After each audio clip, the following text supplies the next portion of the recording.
এই পৃথিবীতে দুদিনের জন্য আসছে, নিজের বললে কিছুই নেই। পৃথিবীতে যারা বলে নিজের নিজের, সেটা হচ্ছে বোকামি। আমাদের নিজের বলতে হচ্ছে কবরস্থান। আসসালামু আলাইকুম, সবাই কেমন আছেন? আশা করি সবাই ভালো আছেন। আমি আল্লাহর রহমতে ভালো আছি। প্রতিদিনের মতো নতুন একটি ভিডিও নিয়ে আপনাদের মাঝে হাজির হলাম। যতই আপনার লেবু শসা দাম হোক, আমাদের সাধারণ মানুষ খাবে, কারণ আমাদের সাধারণ মানুষ রোজার মধ্যে একটু শসা, লেবু শরবত, একটু ফলই পছন্দ করে। যাই যেটা হচ্ছে পরের দিন সকালে এখানে ডিম সিদ্ধ করে নিব কিছু, আর হচ্ছে পেঁয়াজ কেটে নিব। আর আম্মা আজকে ঘরে অনেক কাজ কাম করতেছে। আজকে দুপুরে কী কী রান্না করবো সম্পূর্ণ ভিডিও আপনার সাথে শেয়ার করলাম। কেন পৃথিবীতে মানুষ যারা জিনিস নিয়ে বড়াই করে, জায়গাটা আমার, এই জিনিসটা আমার, এটা কখনো করবেন না। কারণ দুদিনকার জন্য আমরা পৃথিবীতে এসেছি। এগুলা তাদের হচ্ছে বোকামি। আমাদের চোখটা বুঝা দেখেন তো, দেখি রাত্রে ঘুমাবেন। দুনিয়াদারির কোনো খবর রাখে মানুষ?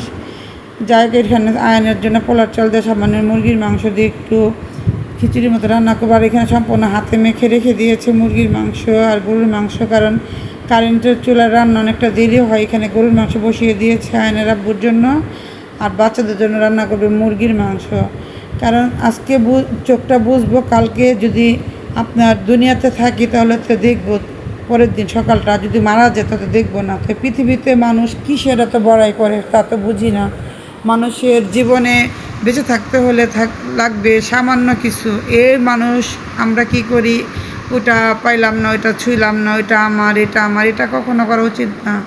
আর এখানে আপনার শুটকি তরকারি রান্না করব, কারণ রোজার মধ্যে যাই রান্না করি কিছুই খেতে ভালো লাগে না।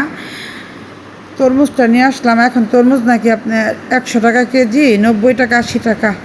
আর কিছু খেজুর নিয়ে আসলাম। বাসায় এসে আমি আবার এখানে শাক ভাজি করবো নিজে হাতে। এই শাকটা ভাজি করলে একটু সবাই পছন্দ করে। আমার হাতে শাক ভাজিটা আমার আম্মা পছন্দ করে। আমি একটু শাকটা ভাজি করে নিব। দুনিয়াতে যতদিন বাঁচবেন সবসময় চিন্তা করবেন, আমি আমার আমলটা সঙ্গে নিয়ে যাব। আমার বাড়ি গাড়ি টাকা পয়সা কিছুই নিতে পারবো না, সবই রেখে যাব। এত প্রাণপ্রিয় স্বামী, প্রাণপ্রিয় বাচ্চা কাচ্চা, মৃত্যুর পরে কেউ আমার সাথে যাবে না।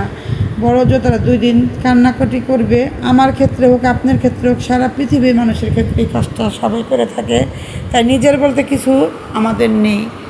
যাই এখানে অবশেষে শাকটা ভাজি করে নিলাম। রোজার মাসে প্রত্যেকটা বাসায় কাজ থাকে। যাই হোক, আজকের দুপুরে কী কী রান্না করলাম সম্পূর্ণ ভিডিও একটু একটু করে শেয়ার করলাম, কারণ আমাদের রান্নাটা তাড়াতাড়ি করতে হয়, কারণ আমাদের আবার ইফতারি বানাতে হবে কারেন্টের চুলার মধ্যে। এখন আম্মা বলতেছে একটা গ্যাসে নিয়ে নিব। এখানে কিছু আপনার ফল কেটে নিল, গাজর, শসা, বাঙ্গি, পেয়ারা, আপেল, যতটুকু যার খাবে সে ততটুকু অনুযায়ী আর কি কেটে নিলাম। অতিরিক্ত কাটাকাটি করলে দেখা যায় খাবারগুলো নষ্ট হয়ে যায়। সেই জন্য রমজান মাসে সবাই আপনি বুঝে শুনে সব কিছু করবেন। আর এখানে প্রায় 1 মুঠের মতো বেগুনি বানাবে, কারণ বেগুনিটা বেশি আমাদের বাসায় পছন্দ করে, আলুর চপ। আর এখানে টমেটো দিয়ে বুট বোনা কার কার পছন্দ করেন কমেন্টে জানাবেন। টমেটো দিয়ে বুট বোনা খেতে অনেকটাই মজা লাগে। ভিডিওতে অনেক কিছু দেখাতে গেলে ভিডিওটা অনেক বড় হয়ে যায়। এইভাবেই আমাদের ভিডিও কেউ দেখে না, আমাদের ভিডিও কখনো ভাইরাল হয় না। যতটুকু পারে অতটুকু আপনাদের সাথে শেয়ার করলাম। তো আজকের ভিডিওটা এখানে শেষ করব। সবাই ভালো থাকবেন, সুস্থ থাকবেন, ভিডিওটির পাশে থাকবেন, লাইক করবেন, শেয়ার করবেন। আসসালামু আলাইকুম।